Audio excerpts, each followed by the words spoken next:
Hi, everyone. I'm joined today by Christian Cole. He's the head of global equity strategies at Dominion Funds.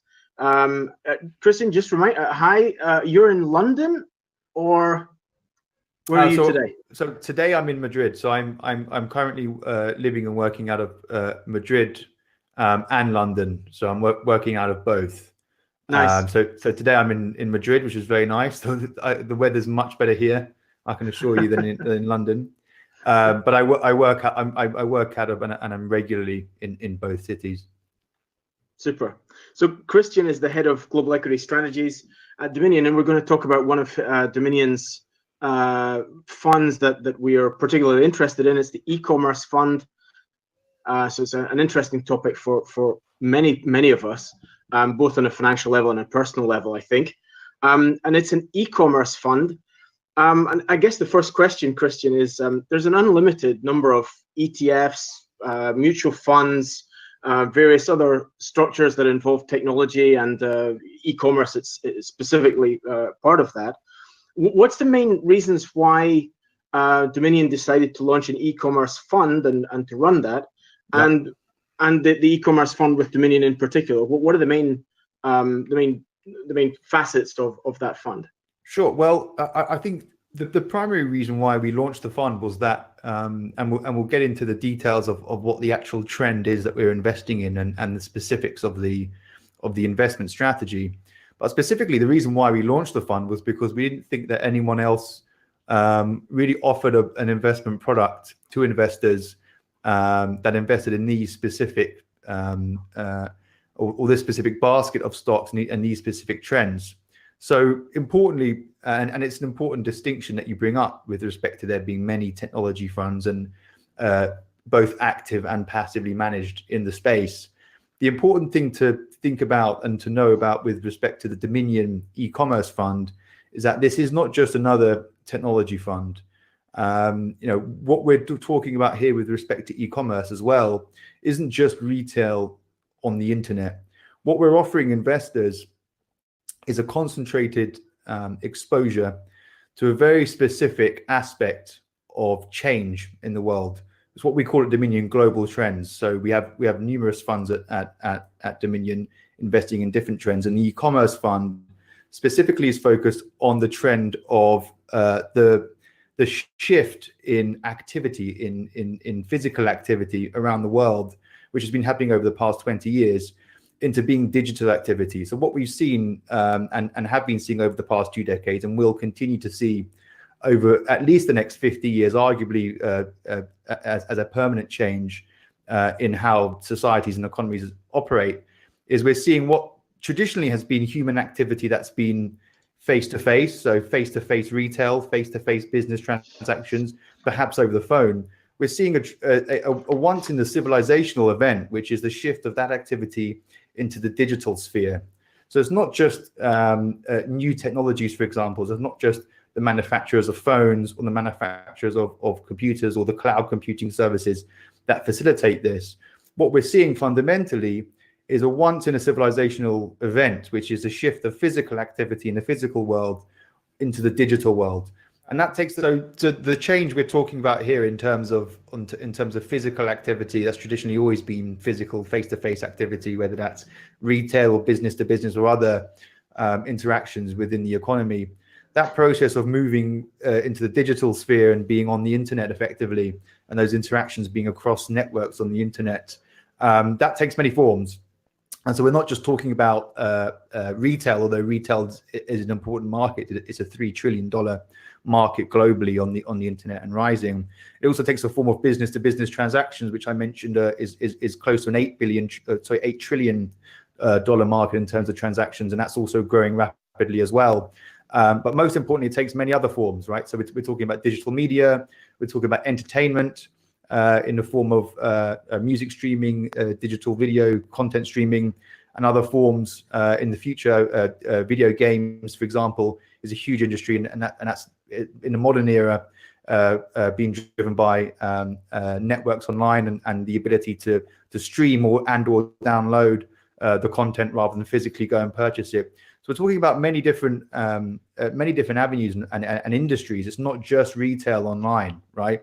I think that's an important thing to remember, that in terms of what we're doing here with e-commerce. And so rather than necessarily go and pick the big names, the big technology names that everyone's heard of, actually what we're doing, and I think this differentiates us and means that effectively we're not a technology fund. We really are an e-commerce fund.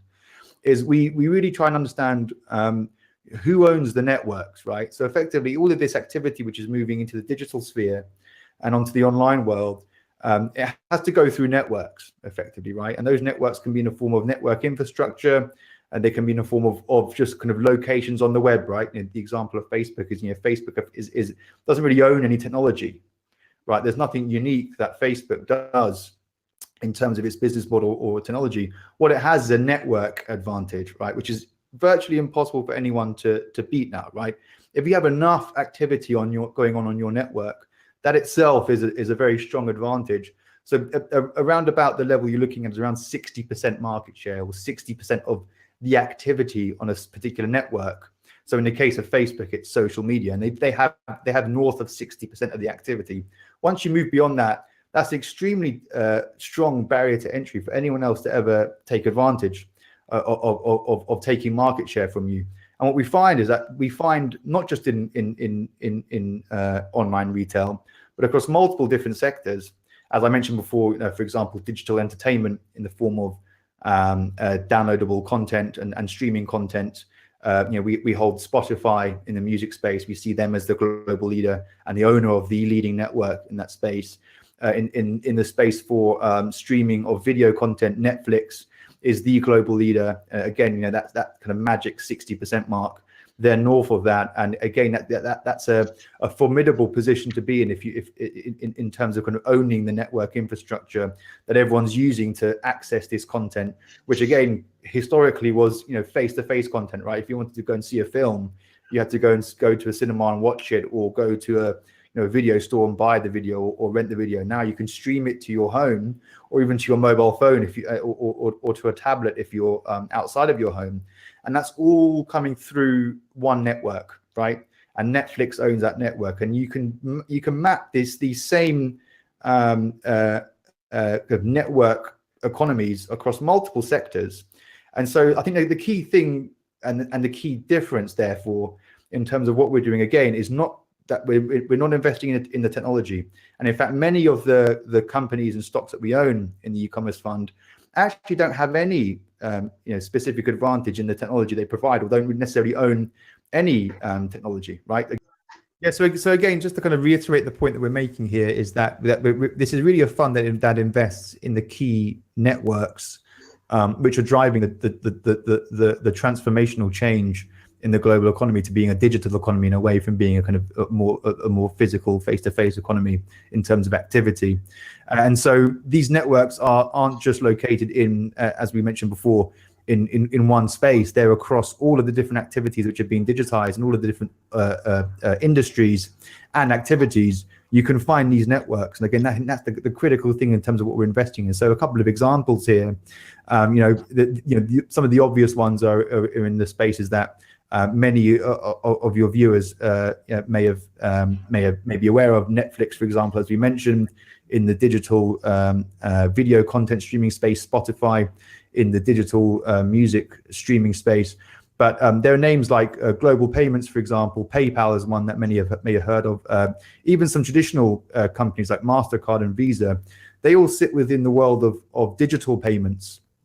And one major consequence of the shift of so much physical activity moving onto the internet is that you're seeing a shift away from the use of cash and a shift into the use of digital payments. And that needs to be facilitated by the providers of the networks for digital payments. And so Global Payments, for example, is a business-to-business equivalent of MasterCard or Visa. So it enables a business's bank to basically enact a digital transaction the same way MasterCard and Visa does for physical card digital transactions when a consumer is using them. And so again, these are owners of networks which enable that this shift to happen, right? You can't have a shift to digital transactions away from physical transactions without digital payment providers and their networks. And again, although they're actually quite old businesses, these businesses have been around for decades. It's actually now that we're seeing the shift of activity onto the internet in the form of e-commerce, both retail and business to business. Which and this is again, as I mentioned before, a dramatic change that we're seeing. Once in a civilizational event. Their digital networks of digital payment provision actually are now critical infrastructure for this activity to occur. You can't have this trend happen. You can't have all of this activity move onto the internet without the digital payment providers and their networks.